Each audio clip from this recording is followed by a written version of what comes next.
আমরা যখন পজিটিভ করব তখন তো আমরা জানি, যখন নেগেটিভ করব তখন সাবজেক্ট অনুযায়ী ডু নট আনবো আর ডাজ নট আনবো। কোশ্চেন করার সময় সেম, ডু আর ডাজটা বাক্যের শুরুতে থাকবে। আর যদি নেগেটিভ কোশ্চেন করি তাহলে ডোন্ট অর ডাজন্ট আসবে। সিম্পল, শেষ। প্রেজেন্ট টেন্স টু যদি ধরি তাহলে কি, আমি করছি, আর আমাদের ভার্ব ছিল ওয়ার্ক, সো আমি কাজ করছি। ওকে, আমি কাজ করছি, আই এম ওয়ার্কিং। আমি কাজ করছি না, আই এম নট ওয়ার্কিং। আমি কি কাজ করছি, এম আই ওয়ার্কিং।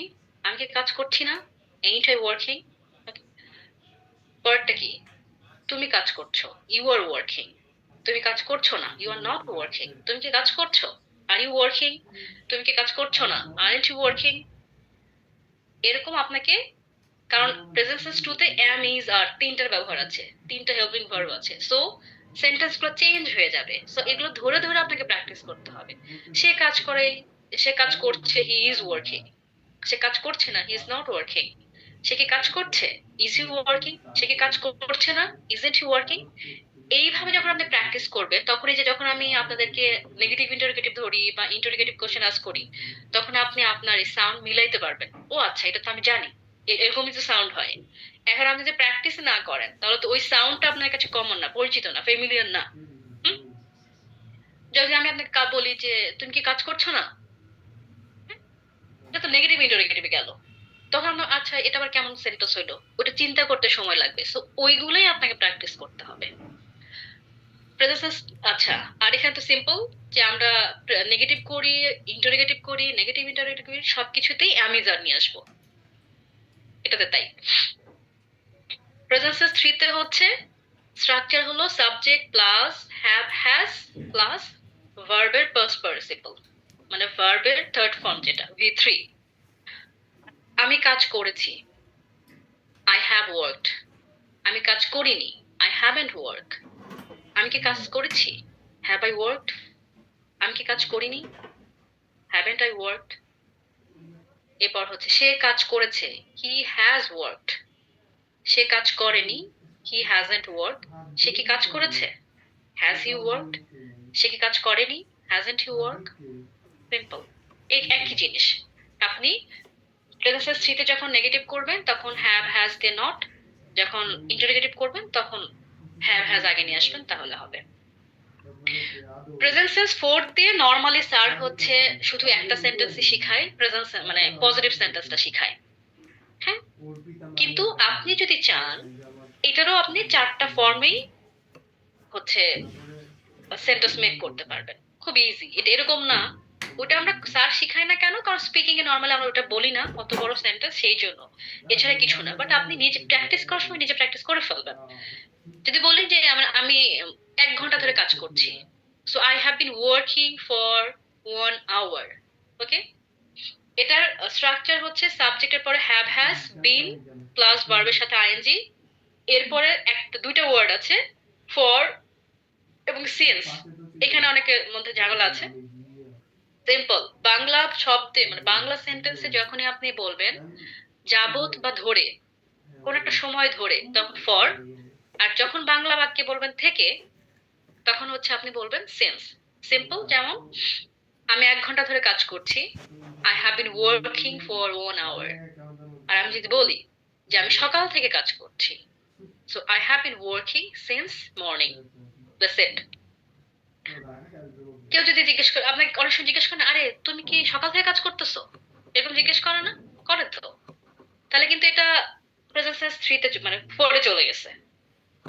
ও আরেকটা জিনিস মাথায় রাখবেন, কারণ বাংলা সাউন্ডটা প্রেজেন্ট টেন্স ফোর আর প্রেজেন্ট টেন্স টু একই সাউন্ড। পার্থক্য কোথায়, শুধু একটা সময়ের উল্লেখ আছে।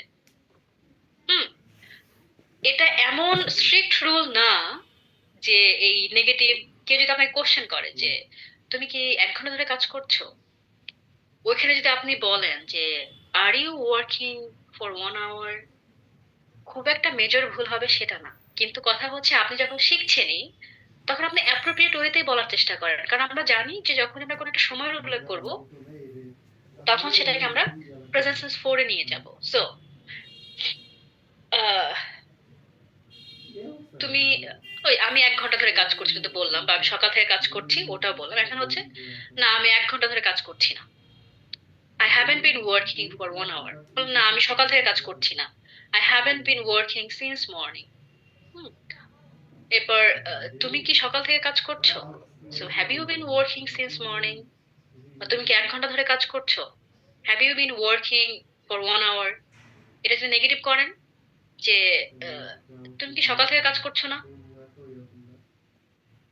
যখনই সেন্টেন্স গুলো মেক করবেন, মানে বাংলা নিজে নিজে যখন বলবেন, মানে সেন্টেন্স গুলো এরকম ভাবে যে ন্যাচারাল, সাউন্ডটা যেন ন্যাচারাল হয়, এরকম না যে মানে অনেক সময় একটা জিনিস মাথায় রাখবেন, যখন আপনি কোশ্চেন করছেন এক একটা স্টেটমেন্টের তো সাউন্ডের ডিফারেন্ট থাকে, তাই না? আপনি পজিটিভ সেন্টেন্সে যে সাউন্ড দিবেন, ইন্টারোগেটিভ তো সেটা দিবেন না। আপনার ইন্টারোগেটিভ কোশ্চেন যখন করবেন ওই সাউন্ডে তো বুঝতে হবে যে সে আমাকে কোশ্চেন করছে। সো প্র্যাকটিস করার সময় ওইটাও করবেন, যেমন যে তুমি কি সকাল থেকে কাজ করছো না, ঠিক আছে? So haven't you been working since morning, এরকম। পাস্ট টেন্স ওয়ান আর টু, যেটা নিয়ে সবচেয়ে বেশি মেসড আপ হয়েছে, এটা অলরেডি আমি একটু ক্লিয়ার করেছি যে প্রথমত পাস্ট টেন্স ওয়ান আর টু বোঝার ওয়ে হচ্ছে ল থাকবে, ঠিক আছে? এখন ওই যে করলাম, করেছিলাম, ওইটা না ডাউট আছে। সো পাস্ট টেন্স ওয়ান নিয়ে আমরা বেশি ডেফিনেশনে যাব না। যদি ওইটা ডিফারেন্সিয়েট পার্থক্য করতে চাই, শুধু হয় না যে আপনি যদি একটা মনে রাখেন তো আর একটা আপনা আপনি সেট হয়ে যাবে। আপনার মাথায় রাখতে হবে পাস্ট টেন্স টু এর সাউন্ড হচ্ছে কোনো একটা কাজ আপনি আগে করছিলেন। যেমন আমরা যদি আমাদের ভার্ব দিয়ে চেষ্টা করি যে আমি কাজ করেছিলাম, হুম, আই ওয়ার্কড, এটা হলো সাবজেক্ট প্লাস ভার্বের সেকেন্ড ফর্ম, আই ওয়ার্কড। এখানে সবচেয়ে ইন্টারেস্টিং হচ্ছে পাস্ট টেন্স ওয়ানে প্রেজেন্ট টেন্স ওয়ানের মতো এত ভার্বেরও চেঞ্জ নাই, ডু ডাজও নাই, এস ইএস এরও কিছু যুক্ত নাই। সব সাবজেক্ট অনুযায়ী একটাই মানে সেটা হচ্ছে সাবজেক্টের পরে ভার্বের সেকেন্ড ফর্ম নিয়ে আসবেন। আর যখন আপনি কোশ্চেন করবেন, ইন্টারোগেটিভ কোশ্চেন করবেন, সবই ডিড। সো এটা মনে রাখা খুবই ইজি। সো আমি কাজ করেছিলাম, আই ওয়ার্কড। আমি কাজ করিনি, আই ডিডন্ট ওয়ার্ক। আমি কি কাজ করেছিলাম, ডিড আই ওয়ার্ক? আমি কি কাজ করিনি? আমি কি কাজ করিনি, so didn't I work. Simple. তুমি তুমি কাজ করেছিলে, ইউ ওয়ার্কড। তুমি কাজ করোনি, ইউ ডিডন্ট ওয়ার্ক। তুমি কি কাজ করেছিলে, ডিড ইউ ওয়ার্ক? তুমি কি কাজ করোনি, didn't you work? So past tense ওয়ানটা মনে রাখা সহজ। আবার ধরেন যদি শি বা হি দিয়ে করেন, সে কাজ করেছিল, হি ওয়ার্ক। সে কাজ করেনি, হি ডিডন্ট ওয়ার্ক। সে কি কাজ করেছিল, ডিড হি ওয়ার্ক? সে কি কাজ করেনি, didn't he work? Simple. Present two হচ্ছে আমি কাজ করছিলাম, করছিলাম। পার্থক্য হলো পাস্ট টেন্স অনে হলো এই যে রটা আছে, হ্যাঁ, র বলেন বা যে কোনো ভার্ব বলেন, র এর সাথে একার আছে, করেছিলাম, খেয়েছিলাম। হুম, পাস্ট টেন্স টু এর একারটা নাই, করছিলাম, খাচ্ছিলাম। আপনি যেভাবে মনে রাখার চেষ্টা করতে পারেন আর কি, নিজে নিজে একটু ফাইন্ড আউট করার চেষ্টা করেন নিজ way.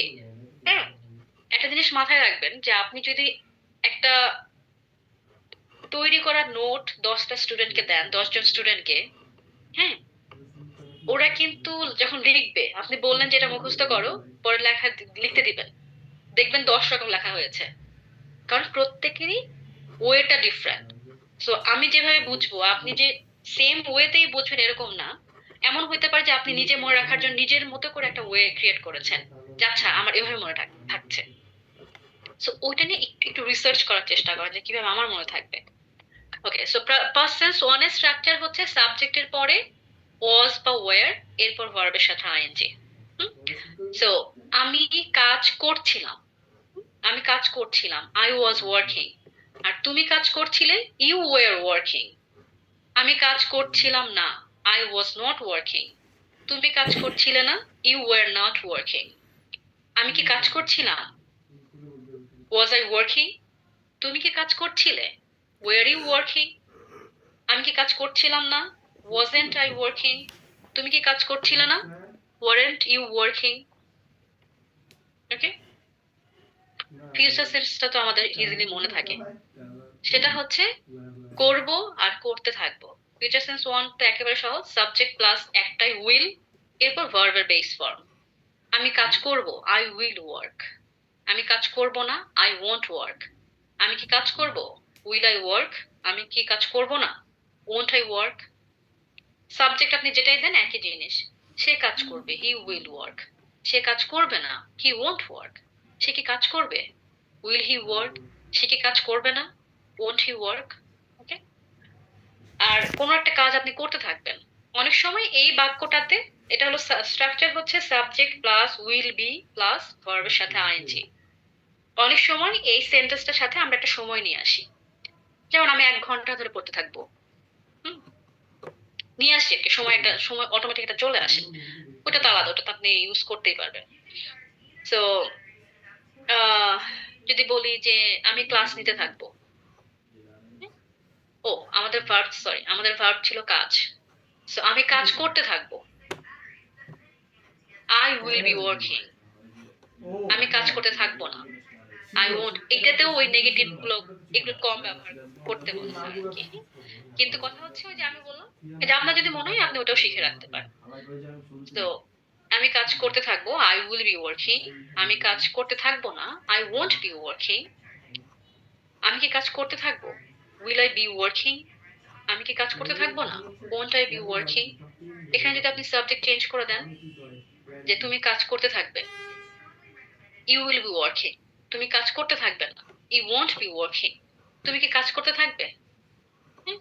So will you be working, তুমি কি কাজ করতে থাকবে না, won't you be working. Simple, সহজ ভাবে নেন। হুম? আর কথা হলো সেন্স অফ টেন্সটা, রিকোয়েস্ট, আমি it's my humble request, try to practice every single day. প্রতিদিনই আপনাকে সেন্স অফ টেন্সটা দেখতে হবে, প্রতিদিন। ঠিক আছে। ওকে। So, have you guys got it? Like the lecture?